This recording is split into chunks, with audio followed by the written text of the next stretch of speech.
Welcome back to the Faith and Culture Show. I'm Catherine Camp, your hostess for the show.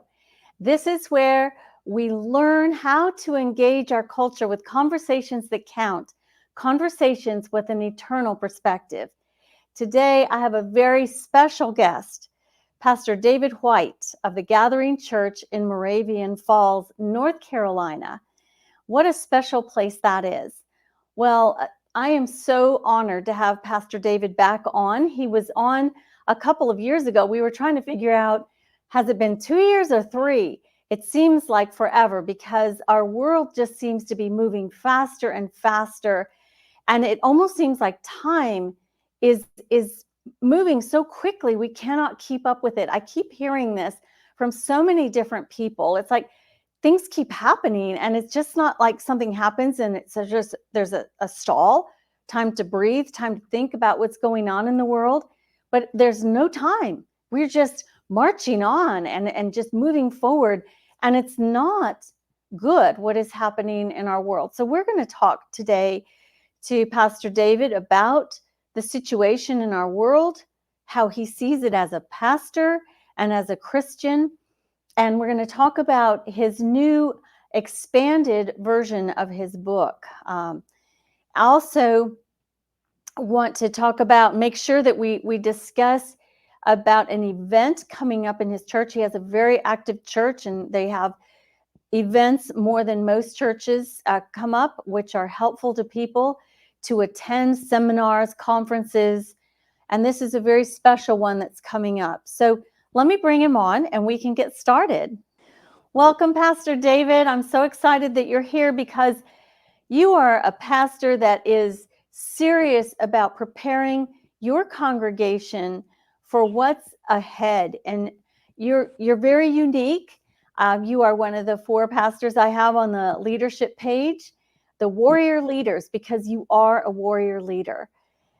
You said some things have shifted a little bit since the last time we talked. If you'd like to bring everyone up to speed, how things have changed a little bit in your ministry for the better, and what's going on and what lies ahead. Yeah, well, first, Catherine, it's an honor to be back with you. And I just appreciate your standing for truth in this hour.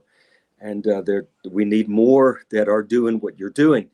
But I'm still on the pastoral team here in Moravian Falls, but they've asked me to step more into a missions position because I think we were on before. I shared with you what was happening in Uganda and Africa, and there's a real online revival. I've never been to Uganda, but that is still happening. It's expanded. We're doing not only weekly radio programs, we do discipleship gatherings where large crowds gather. They set up screens, and so many are coming to the Lord. It's really an incredible thing. And then now they've asked me to preach every week on a television station in Africa that reaches 47 nations, and it's a secular station. So, it's quite an opportunity. So they wanted me to just look at that full time. And of course, I'm traveling some, but my home base is still right here. And love being in Moravian Falls. It's a special place from what I understand. Now, I think we talked about this last time. Are you near what they call Prayer Mountain? Yes, and it's just probably a mile away or so, but yeah, it's still there. A lot of people come from many places to Prayer Mountain to pray. And remember, I don't know if I mentioned this, but Bob Jones once said, be careful what you pray on Prayer Mountain, because there is, I believe, an open heaven. I believe God hears. He hears us wherever we cry out to him. But it is a good place. It's a special place. I'll have to hightail it over there. I've got some prayers that, especially to grow things and reach out to people, to make more opportunities to bring people to Christ in this time. I am so excited to hear about Uganda. I did get to experience just a small taste of that when I was on a ladies leadership team, an apologetics group.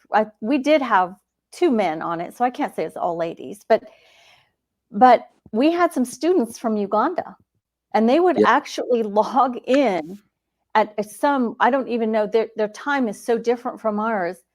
They would log in at night Yeah.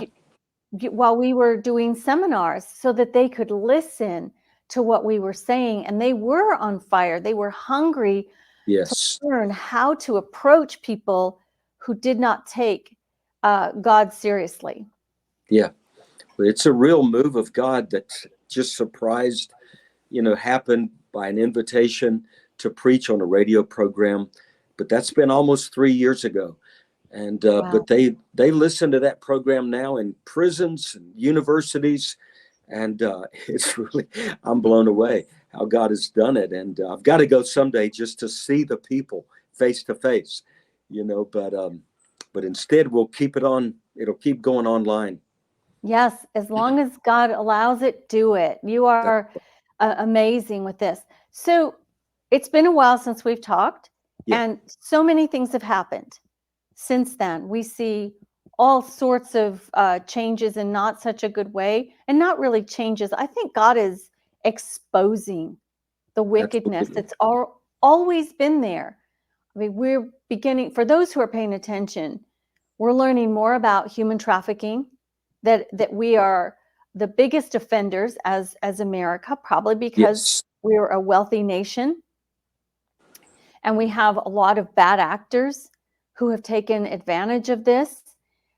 These humans, these beautiful human beings, have become a commodity in the slave sex trade, which is, or sex slave trade, I'm not sure, but it's horrible. It's horrifying what's going on there. We're seeing more and more drugs pour into our country. We have an absolute out of control invasion happening in our Yes. country. I know before we talked about the illegitimacy. Hey, thanks for watching the Faith and Culture Show. If you'd like to continue this particular episode, please go to the Rumble link below or click on the QR code and join me on the free speech platform over there. Look for the name of the episode and start about the 10-minute mark. I hope to see you there because it's a good one.